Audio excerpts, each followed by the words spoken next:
A high school history teacher made a simple bet with himself. He wanted to prove how easily ordinary modern citizens could be manipulated into accepting a totalitarian regime. He thought it would take a few weeks to show them a minor lesson.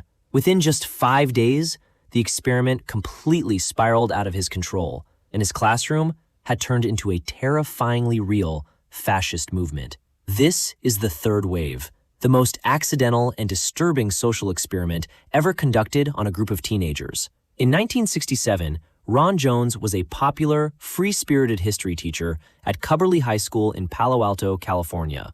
He was teaching his contemporary world history class about Nazi Germany. During a lesson, a student raised their hand and asked a question that Jones couldn't answer. How could the ordinary German citizens claim they knew nothing about the concentration camps? How could they blindly follow someone like Hitler? Jones couldn't find the words to explain it, so he decided to show them. On Monday, he walked into class and decided to introduce the concept of discipline. He instructed the students on how to sit properly, feet flat on the floor, hands locked behind their backs, spines perfectly straight. He made them practice drilling into their seats quietly, over and over, until they could do it in under 5 seconds. He then enforced a new rule. If you want to speak, you must stand up next to your desk, and you must start every sentence by saying, "Mr. Jones." The students, strangely, didn't rebel. They loved it. They felt a sudden, sharp burst of efficiency and focus. The classroom energy was electric. On Tuesday, Jones walked in expecting the kids to have dropped the act. Instead, he found them sitting at their desks in perfect, rigid posture, waiting for him. He decided to push the experiment further. He wrote a phrase on the blackboard: strength through discipline, strength through community. He taught them a unique salute, a cupped hand raised to the right shoulder. He called it the third wave gesture. He told them it was a symbol of a movement, a bond that connected everyone inside that room. By the end of the period, the students were saluting each other in the hallways between classes. It was a joke to them, but the joke was starting to feel heavy. On Wednesday, the experiment took on a life of its own. Jones issued individual membership cards. 3 of those cards had a secret red cross marked on the back. The students who received the red crosses were given a special assignment. They were the secret police. Their job was to report any student who broke the rules or spoke out against the movement. This is the exact moment the classroom structure began to rot from the inside. The organic, voluntary community turned into institutionalized paranoia. By the end of the day, over 20 students had walked up to Jones to report their own friends, classmates, and turning in people who hadn't even broken any rules, just to prove their loyalty. Even weirder, students from other classes started cutting their own lessons, just to sit in Jones's room and join the movement. The class size swelled from 30 to over 60. On Thursday, Jones realized he had completely lost control of the monster he created. The students were no longer playing a game. They were genuinely terrified of being ostracized by the group.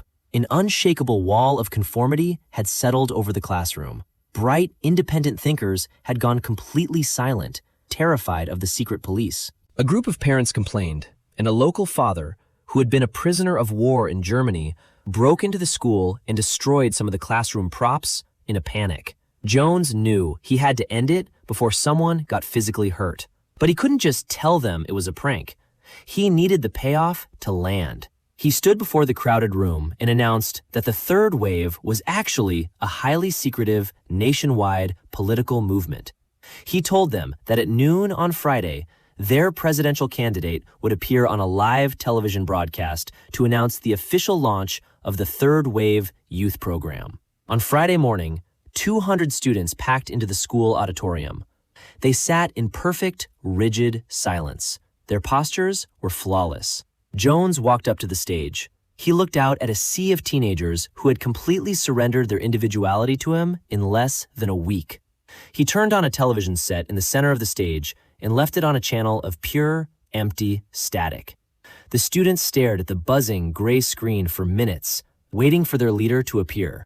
The silence in the room was suffocating. Finally, a student stood up and asked, "There isn't a leader, is there?" Jones walked to the microphone. He turned off the television. "That's right," he said. "There is no leader. There is no national movement." He then projected a massive video screen onto the wall, showing historical footage of the Nuremberg rallies, the the camps, and the masses of ordinary citizens cheering for a dictator. You thought you were superior, Jones told them. You thought you were in control, but look how easily you traded your freedom for the comfort of being told what to do. The auditorium was dead silent. Some students began to openly cry. They realized that if they had been alive in Germany in 1934, they wouldn't have been the heroes. They would have been the ones wearing the armbands. When the experiment ended, the school administration hushed it up. Jones was eventually denied tenure, and for years, everyone involved tried to pretend it never happened.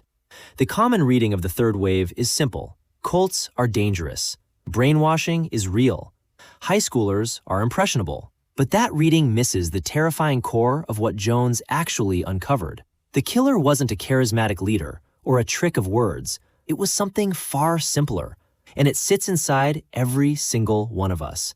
It is the intense, desperate craving to belong.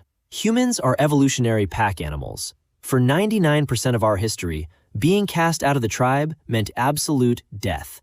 Our brains are literally hardwired to view isolation as a physical threat. What Ron Jones proved wasn't that his students were evil.